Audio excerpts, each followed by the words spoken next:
What's up, it's Jan, back at it again with another nerdy bookish video. I had to. Like, you all understand, right? Hey, what's up? Hello, it's Katie Colson here. Welcome to, or welcome back to my channel. Welcome back. It's been a freaking minute. It's been a minute. Yeah, I know that. It has. I have a lot of things in the works, but things have been happening. Stuff has been happening. And those things and stuff happen concurrently and consistently, which is very unfortunate. But listen, we're trying to pull ourselves up by our bootstraps, and we have been trying to for like a year and a half. And honestly, I'm tired of this, Grandpa. Whenever I can use that clip, I'm gonna do it because it makes me laugh so hard. So thank you, Kayla, for existing. Speaking of another booktuber, I'm going to be joined in this video by my dear friend, Jan from Jan Agaton. She's been around for a while, and she does not have nearly as many subscribers as I believe that she deserves. Like, I don't even feel like it's an opinion. Like, she's a really good booktuber. But anyway, this is my oldest booktube friend, and we've actually met in real life. And I can go ahead and tell you that she is exactly how she comes across on her videos in real life. Just tinier.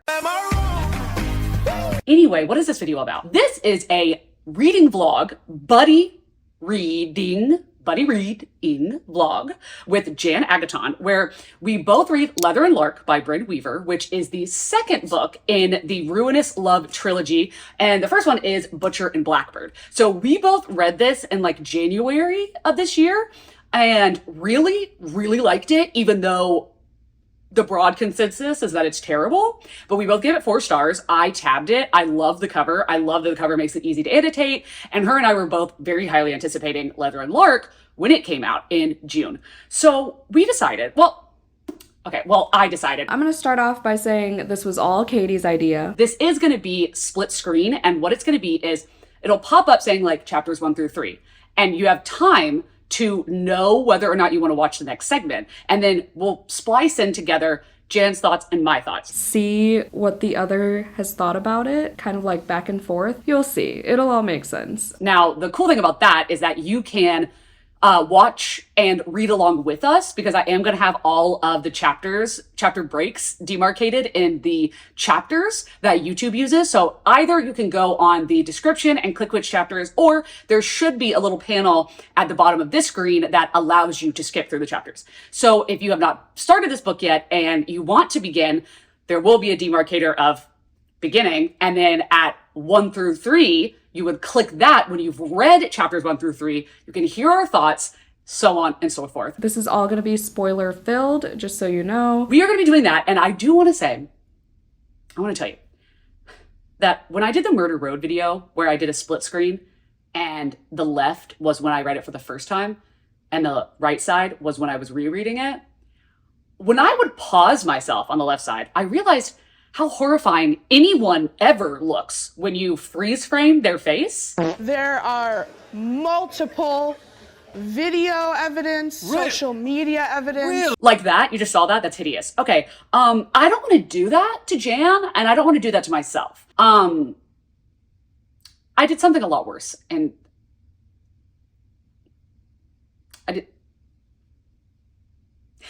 you know what? You'll just have to see. I don't want to explain it. I'm not going to explain my crimes, and I'm not going to do my time. So for a quick little synopsis of what kind of this book is about, so you can decide whether you want to read it or you are okay with pushing forward and just watching the spoilers if you choose not to read it.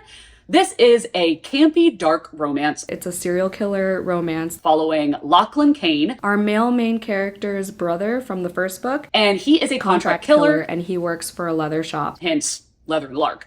Lark comes in by our main character, Lark Montague, who is the best friend of Sloane from Butcher and Blackbird. Lark, I believe, is just a serial killer in general. And she is an indie, rich singer-songwriter. So that's kind of cute. But both of their families are into some really shady, like mafia affiliate, you know what I'm saying?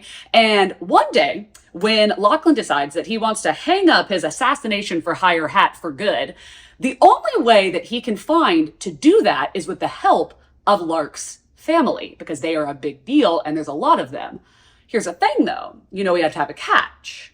The only way to get that kind of support from Montagues is by marrying into the family, because they really love marriage. They love love.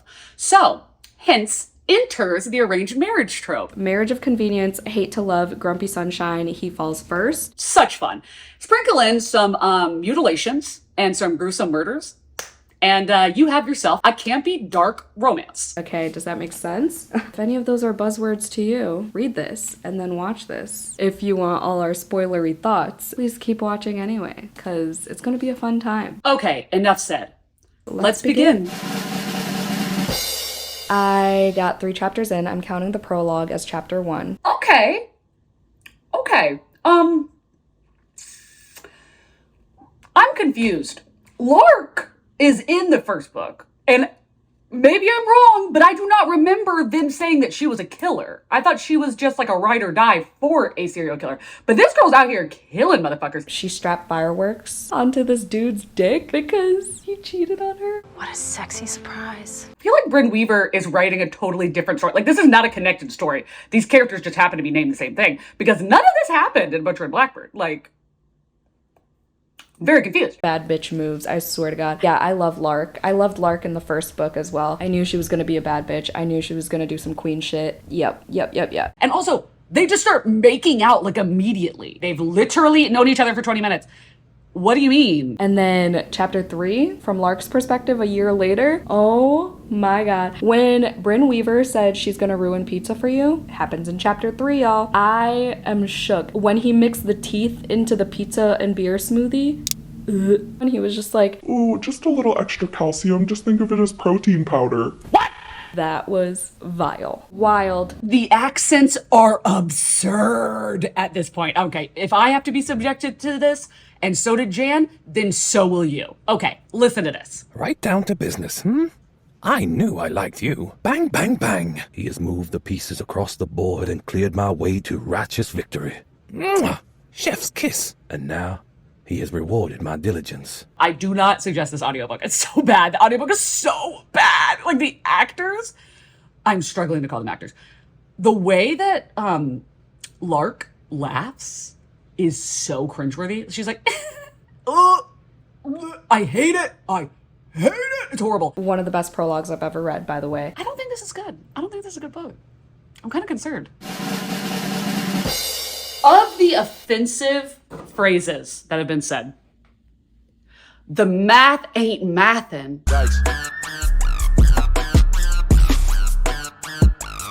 What are you talking about? That is so cringy. That's so embarrassing. I hate it here. Lachlan and Lark kissed, and she recognized him as Budget Batman, Bargain Batman, something like that. The first time she called him Budget Batman, I cackled. So funny. The amount of times that she says it in her first chapter, bare minimum 17 times. Bare minimum 17 times. It was freaking nuts. It's very insta-lovey, and I don't think it's done well. Y'all know me and Joey were insta-love, so like I'm usually more forgiving about it than other people, but this is not done well. Also, why the does Lark not tell Sloane that she's a serial killer? If there is one human being on this earth that will absolutely 1,000% understand, it's Sloane. But she's like, I have to protect her from what? Every person in this story says she's the scariest person they've ever met. What? That's your best friend. Give me any reason why you're not telling her. I'm sorry, I cannot with these moans and sighs and chuckles and giggles in the audiobook. I know what a laugh and a giggle and a moan and a sigh sound like. Like, I don't need this. But this writing is so bad, and I do not understand what I was thinking in the first book. Now I'm looking at my friends who have given this 1 star, and I'm like, or gave Butcher and Blackbird 1 star, and I'm like, yeah, I think I was wrong. This is bad. This is bad. I don't think I'm gonna like this one as much as Butcher and Blackbird, to be honest with you. Anyway, all of that being said, the book is still bad. But those are my opinions. I'll see y'all in 3 more chapters. But anyway, I read 3 more chapters, page 134. It's gotten a little bit better. just gotten a hair's breadth better. The fake marriage or marriage of convenience or whatever is proposed because apparently Lachlan is a prime suspect for Lark's parents because like a bunch of their, I don't know, employees or something are dying. We're not repeating words so much. We're not, being so dramatic. Lark is trying to catch the killer and she wants Lachlan's help, but the only way that he can help without dying, because her parents love the idea of marriage, like they love love, is for them to get married. So he agrees. But like, it's not good, but it's not as bad as the beginning was. I don't know. It's just the audiobook. I can't get over it. It's one thing if she laughs and then moves on. But no, it's like she laughs, like audibly, and then it says she laughs. Like in the text. It's just annoying. It's like a full second of laughter too. And it's not just her, it's him too. Honestly, I do not understand why the beginning was so fucking bad. Because it's like, that's what's supposed to grip you. That's us getting into the world and understanding the characters, even though what's there to understand? Because they don't act anything like they did in the first book. Anything like they did. I would never, gut to my head, be able to pick them out of the lineup based on the characteristics you told me from the first book. Nothing. And then these like breathy sighs. I know a lot of people loved the audiobook for Butcher and Blackbird. I don't know how people are feeling about this one. I don't know. I didn't listen to the first one, but it's really distracting. Do you want me to bring the receipts? Do I need to bring the receipts, baby girl? Because I got receipts. It takes me a surprisingly long time to come up with. Hey, at first I think she's not going to respond. But we're making good progress. That's kind of all I have to say.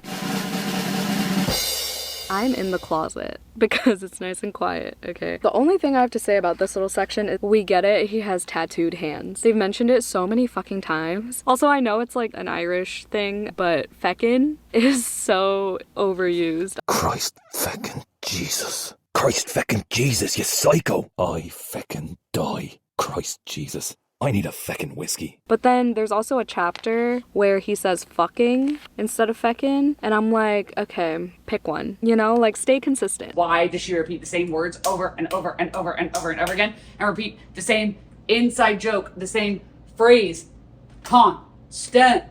It's insane. Oh, and Lachlan now knows that Lark is a serial killer, and I laughed pretty hard when she said, no, I'm more like a multiple deleter. And I love that. That is iconic. We interrupt our program to bring you this important message. Here's the thing. I am butthurt about this Sloane and Lark friendship, because in the first book, I was obsessed. Sloane was like, I love Lark more than anything, more than anyone. We're a package deal. Her or nothing. Like, if you don't accept her, I don't care if you dick me down so good, like you're out, goodbye. And then in this book, not only does Lark never talk to Sloane, she doesn't tell her the truth. Sloane told Lark everything. Told her everything. All the murder, all the everything. She told her about Rowan, all of it. Lark over here is Little Miss Secrets Pants. She doesn't tell her anything. I'm like, I don't like that. I don't. He's like asking all about why she kills people, how many she's killed. She's just like casual about it. He found out because he saw this like finger with a ring, a wedding ring, in this jar, and she made a fucking snow globe out of it. Damn, girl. And also, where the is Sloane? Because Lark was in the first book. She was heavy in the first book, giving her advice, doing all this stuff. Blah, blah, blah, blah, blah. And now we just have Miss Liar Lark over here not telling her best friend shit. I don't like that. I do not like that. So yeah, that's all I got. All of this to say, the first book, I think is good. The second book, I'm only 50% of the way through, and I can tell you it is bad.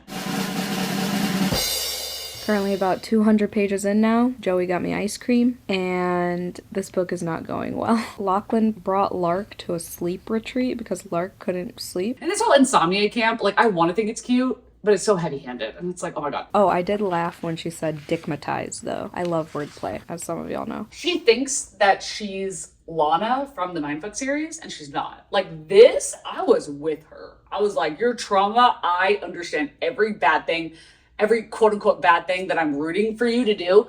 I get it. Leather and Lark,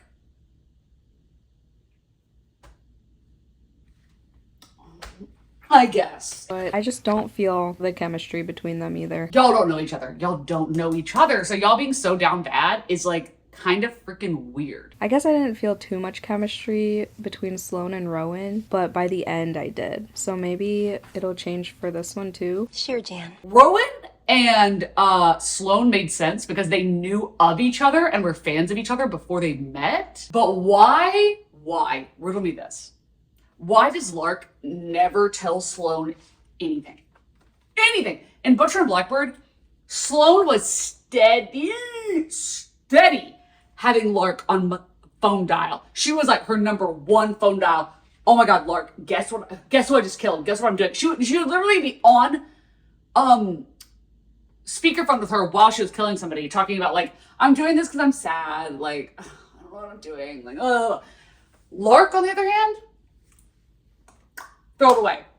She's telling her nothing. And I'm like, I'm sorry, I was in it for the friendship. I was in it for the friendship in the first book. And here, I'm like, okay, you're telling me that you're best friends. You're telling me that you love her so much. I'm not seeing it. Like, I'm not seeing it. Like, you're saying a lot of things, but you're not showing me anything. You're not giving me anything. You know, these are empty words. So, not really obsessed with that. I just want this book to be over. I'm glad I'm binging it in a day. Anyway, I'm sorry. This has been going on so long. Let's read the next 3 chapters. Hi. I have the book now. We have succumbed to shitty angles because it's getting later in the night. The last 3 chapters that I read, 2 of which were entirely sex scenes. Entirely sex scenes. That's like 30 pages of a sex scene. I'm not joking. Maybe a little bit less, but like 2 entire chapters? So we find out why Lark has claustrophobia. It's because there was a home invasion, and that's how her dad died, and that's how her mom got a limp. Anyway, none of that made sense. And they're not good. The sex scenes are not good. They're not good. Like, no. Too long, too gross. I was about to say the word no. Absolutely not. But we also find out more about this like situation that they were alluding to when she was in school and this teacher did things to fuck her up. Also, in the sex scenes, they make the disgusting. There was a scene where this dude, literally the only exciting parts of the scene are when they're killing people. Everything else is kind of boring. Everything I want to say is the same thing over and over again, which is like, who wrote this book? It's not funny. It doesn't make sense. The sex is bad. The characters don't act anything like they did in the first book. I'm just confused. There was this man that they had captured, and Lark stitched his lips closed. She was like, there, now you can't say a word the way you never wanted to anyway, or whatever. Because he was the guy who didn't speak up. He worked at the school, and another teacher went up to him and was like, hey, I've noticed this teacher is hanging out with this girl outside of class. Said girl was Lark. And the dude didn't say anything to like the higher ups. So yeah, Lachlan caught him and let Lark do her magic. So that was cool. Love a revenge story. Now, I will say, it's definitely a lot. This last half of the book so far is definitely way better than the first half. And the sex scenes are so disgusting. Like, they're like, oh, I can't. And she moans. A third time and she moans again. And once she starts begging, that's when I let her go. Whimpers and moans and begs for more. She chants my name. When she begs for me to go harder, deeper. Ron, that was terrible. I'm going to be constructive here. You should kill yourself. I was going to say I won't, but I will finish it. And I'm not even skipping. I'm not skipping, though I desperately want to. I'm not skipping. So, you're welcome. Sorry again to Alyssa, because she gave me this book. And I really don't like it. 260 pages in. Can I do it? 120 more pages to go. SOS. I'm bored. This far through. Okay, listen. I'm actually at my mom's. My face is out of commission for the rest of the night, so I'm just gonna give some quick updates until my final update tomorrow when I like my appearance again. They just now, at the end of this chapter I just read, was like, oh my God, like, what if it's so-and-so? And I was like, what if what? What if who did what? I have completely forgotten the plot up until that point. I was like, oh wait, like somebody's after her family, I guess? I had completely forgotten about that because, again, The sex scenes are longer than the plot, and they're so vile. They're so vile! We had a sex scene, and the audiobook moaned at me in my ears many times. If this man says the word, see, one more time, and the way he says it. Oh, her heat. It's my new least favorite phrase during sex scenes. It's going on the list next to folds. Like, ew. Bro, I'm straight up not having a good time. I'm not skimming. And honestly, there's no reason. It's not like I'm like, oh my god, what if I'm gonna miss some plot? No, I'm 312 pages into like what? 380 pages? Pretty sure we're not gonna get too much plot. I'm putting myself through this for nothing. There was this part where they both said harder, deeper, and they were both moaning and heavily breathing, and I was like, please, make it stop. Let it end. Brother, No, Bryn Weaver, be better. Keanu Reeves is mentioned very often. Like, leave him the fuck alone. What did he ever do to deserve this? Jan, I pray that you skimmed. I pray that you skimmed. I pray, because I would not want to put you through this. But know that I'm hating every second of it. Every second of it. And then I read the next 2 chapters physically. It's a way better experience. I seriously beg you, if you're going to read this, do not listen to the audiobook. The physical book is way better. Like, anytime I've been physically reading it, way better. Because if I have to hear this girl giggle one more time after he says something reprehensible, he's like, I'm gonna, and she's like, why are we infantilizing this grown woman?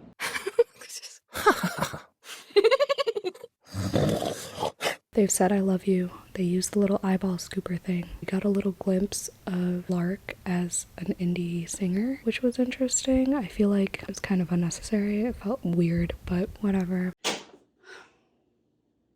This guy just showed up. This is a random character that we have not known about, because I was assuming that Bryn Weaver would have woven this character in as the bad guy. No, he just comes out of nowhere. Cool, love that. Hate that. I don't really care about the plot, to be honest. I just care about the kills.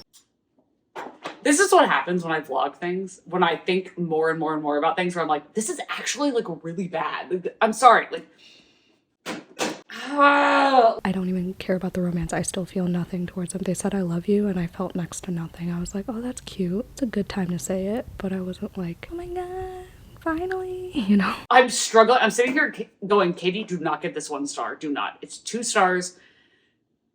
Don't give it 1 star. It's 2 stars. It's fine. But like, it's so bad. Like, I can't think of like a single thing I'm enjoying about this. It's not good. Here's the thing.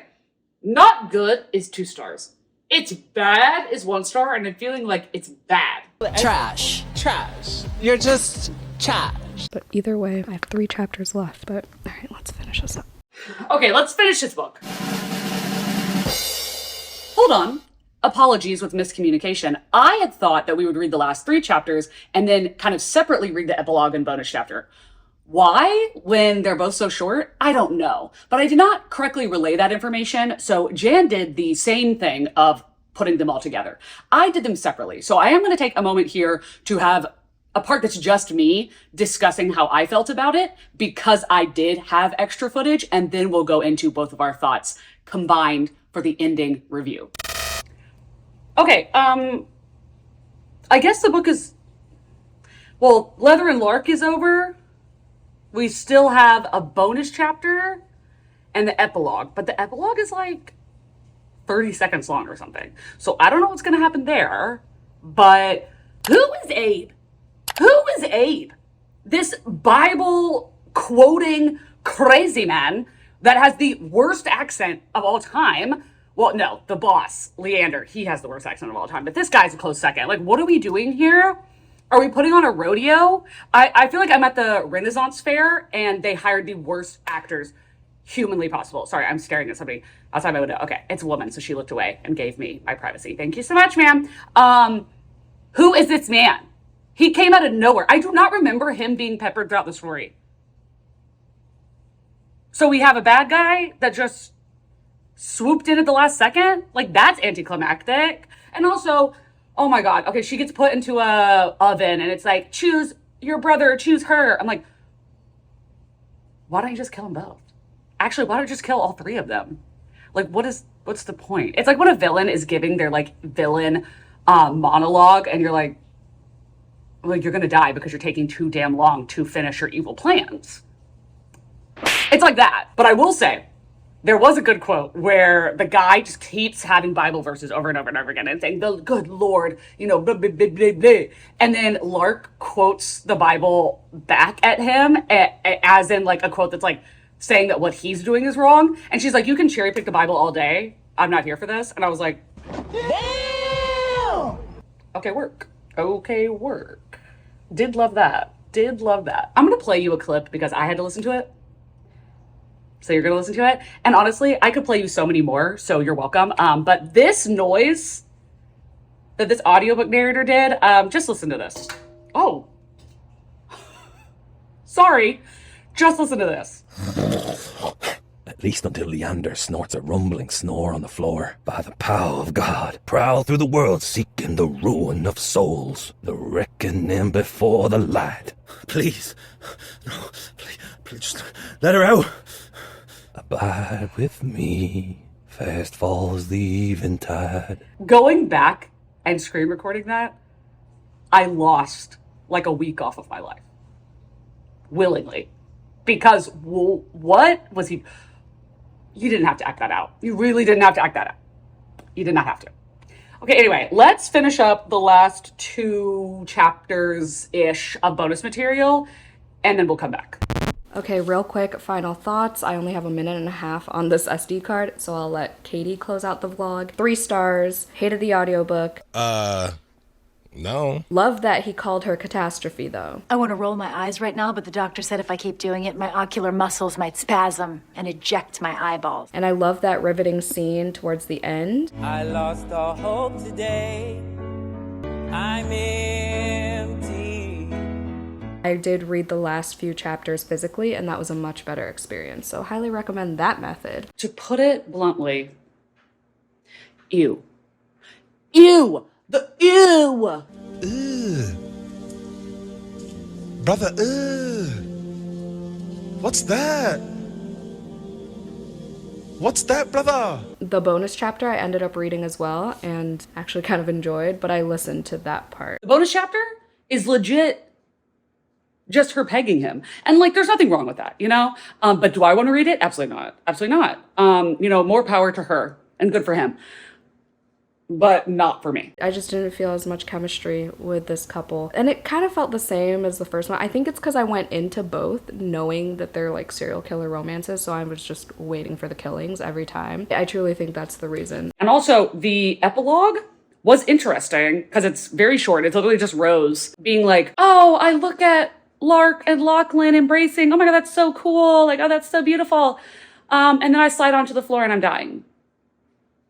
And I'm like, why did, in the last chapter and then in the bonus chapter, Lark and Lachlan, they don't ask about her or care. Disappointing. I'm still going to continue because there's one more book in, obviously, the trilogy, so. Am I going to read the next book? I don't know. This one was really good. This was bad. This is bad. I really didn't like this at all. It's just, it was gross. To me, it was gross. Thank you for watching my parts of this vlog, and I'll let Katie close it out, like I said. Bye. Okay, friends, I am here to wrap up this vlog, and I truly hope that you enjoyed it. I really hope that you liked the filters that I used because they made me cackle looking at myself with that filter on. Like, I don't know if it's just because I stare at my own face doing these videos all the time, but to me it was hilarious. And I want to not reiterate, because I never said it, unfortunately, but I did get Jan's permission to do this, and this was at no means making fun of her. This was like making fun of ourselves, because I could either pause and us be making the ugly face, or I could pause it and have it purposely be a funny face. And it made me laugh. Okay. I want to thank all of you for watching. If you want to join my Patreon, because I know I've not been around here on YouTube very much, or at all, for a month. I am active on Patreon 2 days a week, and going forward, I believe it's going to be 3 days a week because unfortunately I lost my health insurance at my job. So I scaled back to part-time. We're gonna see how that goes. Yay, fun. Okay, anyway, I hope you are all having an amazing day, evening, night, dusk, dawn, whatever it is you're having and whatever part of the world you are currently having it in. And I will see you in a video coming. I will see you in a certain hunger featuring Gavin Reads It All and Gabby Reads coming very freaking soon. Wow. That was like almost nostalgic to do an outro again. Anyway, bye. Try to play, but you're never gonna beat me. Look the other way, what I'm doing ain't easy. Bloody and stained from the people who deceive me. I am a foot taller than her though. Can't do anything about that. Not willing to cut off below the knees. You know what I'm saying? Anyway, this has taken a huge turn. We don't give a ton of details about stuff like that. If that's what you want, I don't think this is the book you want. You know, I don't even think it's a me problem. I think you're expecting...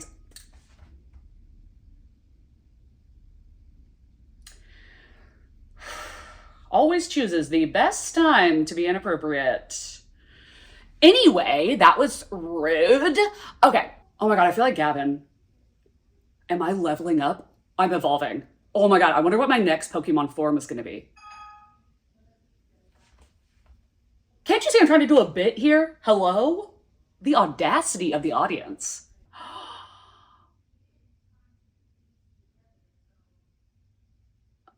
See, I don't like when I can hear people talking outside of my front door, not because they don't have a right to be doing that, but because it makes me aware that they can hear me.